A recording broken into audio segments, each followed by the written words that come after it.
മക്കളുടെ കാര്യത്തിൽ ഞങ്ങളുടെ കുടുംബജീവിതത്തിലാണെങ്കിലും മക്കളുടെ കാര്യത്തിലാണെങ്കിലും അവരെ പഠിപ്പിച്ചു കൊടുത്തത് യേശു ആരാണെന്നും അവരിൽ ആശ്രയിക്കേണ്ടത് എങ്ങനെയാണെന്നുമുള്ളത് പഠിപ്പിച്ചതാണ് ഇവരുടെ വിജയം. ചെറുപ്പം മുതലേയുള്ള പ്രാർത്ഥനയാണ് ഇവരെ രണ്ടുപേരെയും ഇവർക്ക് കൊടുത്ത ഒരൊറ്റ കാര്യം ഇതേ ഉള്ളൂ, യേശുള്ള വിശ്വാസവും പ്രാർത്ഥനയും വഴി.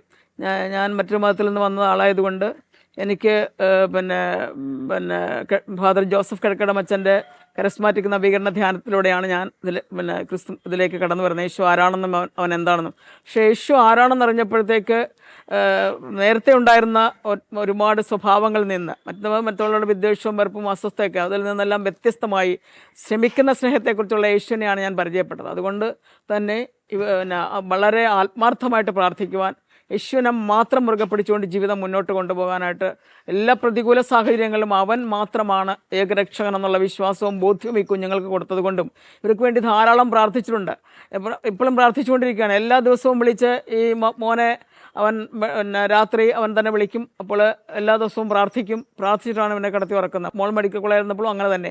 മോൾ MBBS എടുക്കുമ്പോൾ എനിക്ക് പറയാനുള്ളത് വലിയ കഴിവും ബുദ്ധിയും ബോധവും ഇതിൻ്റെ അല്ല എനിക്ക് പറയാനുള്ളത്. അവൾ അതിതീഷ്ണമായി പ്രാർത്ഥിക്കുന്ന ഒരു കുട്ടിയാണ്. ശക്തമായി പ്രാർത്ഥിക്കാൻ പഠിപ്പിച്ചതാണ് അവൾക്ക് MBBS പാസ്സാകാനായിട്ട് സാധിച്ചത്. ഇവരുടെ ജീവിതത്തിൽ, ഇവരുടെ ജീവിത ബന്ധാവിൽ ഇവർ എന്നും ഇവർക്ക് വേണ്ടി പ്രാർത്ഥിക്കുമ്പോൾ, മോൻ്റെ അടുത്ത് പ്രാർത്ഥിക്കുമ്പോൾ എപ്പോഴും പ്രാർത്ഥിക്കും, തലമുറ തോറും യേശുക്രിസ്തുവിനെ മാത്രം പ്രഘോഷിച്ചുകൊണ്ട് യേശുക്രിസ്തുവിൻ്റെ തിരുസഭയിൽ അംഗങ്ങളായി മാത്രം ജീവിക്കാൻ നിങ്ങൾക്ക് ഭാഗ്യം നൽകണമേ എന്നുള്ള പ്രാർത്ഥനയാണ്. അല്ലാതെ മോൻ IAS കിട്ടിയതോ അല്ലെങ്കിൽ ഇവരെ ഡോക്ടേഴ്സ് ആയതോ ഒന്നുമല്ല. എനിക്ക് പറയാനുള്ള ഏക കാര്യം, ഏകരക്ഷകനായ യേശുവിൽ വിശ്വസിച്ചത് കൊണ്ടും അവനോട് പ്രാർത്ഥിച്ചത് കൊണ്ടും അവനിൽ ആശ്രയിച്ചത് കൊണ്ടും മാത്രമാണ് ജീവിതത്തിൽ ഇവർക്ക് എന്തെങ്കിലും ഭൗതിക നേട്ടങ്ങൾ ഉണ്ടായിട്ടുണ്ടെങ്കിൽ അതെല്ലാം അവർക്ക് വലിയ നേട്ടങ്ങൾ ഉണ്ടായി. അതിനെല്ലാം പിന്നിൽ ഒളിച്ചിരിക്കുന്ന ഒരേ ഒരു ശക്തി യേശു മാത്രമാണ്. അവനോട് പ്രാർത്ഥിച്ചത് കൊണ്ടും അവൻ ആരാണെന്നും അവൻ്റെ മഹത്വം എന്താണെന്നും ഇവരെ പഠിപ്പിച്ചിട്ടുണ്ട്. ഇവരുടെ ജീവിത വഴികളിൽ ഇവർ വീണു പോകേണ്ട ആവശ്യമില്ല.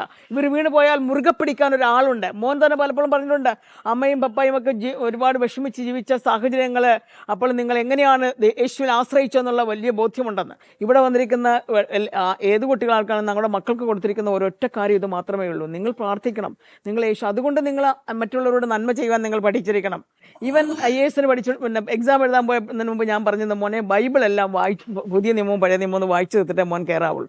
അത് ഭയങ്കര സമയമില്ലല്ലോ. ഞാൻ പറഞ്ഞില്ല, ഞാൻ വായിച്ചു ഒരാഴ്ചക്ക് മുമ്പ് ഞാൻ വായിച്ചു തീർന്നിട്ട് ഇവനോട് വിളിച്ച് പറഞ്ഞു, ഞാൻ വായിച്ചു തീർന്നു, എൻ്റെ ഭാഗം ഞാൻ ക്ലിയർ ആക്കിയിട്ടുണ്ട്. ഇനി മോൻ്റെ അത് വായിച്ചിട്ടേ പോകാവുള്ളൂ. ഇവൻ്റെ ഏത് പേപ്പറാണെന്ന് ഞാനിപ്പോൾ ഓർക്കുന്നില്ല, ഞാൻ മുമ്പ് എപ്പോഴും ആ പേപ്പർ ഓർക്കുന്നുണ്ടായിരുന്നു. അവൻ രാവിലെ പറഞ്ഞു, അമ്മ ഇന്ന് വൈകുന്നേരം ഉച്ച കഴിഞ്ഞാണ് എക്സാം, എന്നോട് പറഞ്ഞു, ഞാൻ ഇന്ന് രാവിലെ വായിക്കാനുള്ള ഇതൊന്നും വായിച്ചു തീർത്തില്ല, ഞാൻ കൊച്ചിൽ ബൈബിൾ വായിച്ചു തീർക്കണമായിരുന്നു, അമ്മ പറഞ്ഞല്ലോ അത് വായിച്ചു തീർന്നിട്ടേ കയറാവുള്ളൂ. ആ പേപ്പറിനാണ് ഏറ്റവും കൂടുതൽ മാർക്ക് റിസൾട്ട് വന്നപ്പോൾ. അപ്പോൾ ഇവരെ പഠിപ്പിച്ചു കൊടുത്ത ഒരൊറ്റ കാര്യം മാത്രമേ ഉള്ളൂ, പ്രാർത്ഥിക്കാൻ പഠിപ്പിച്ചു.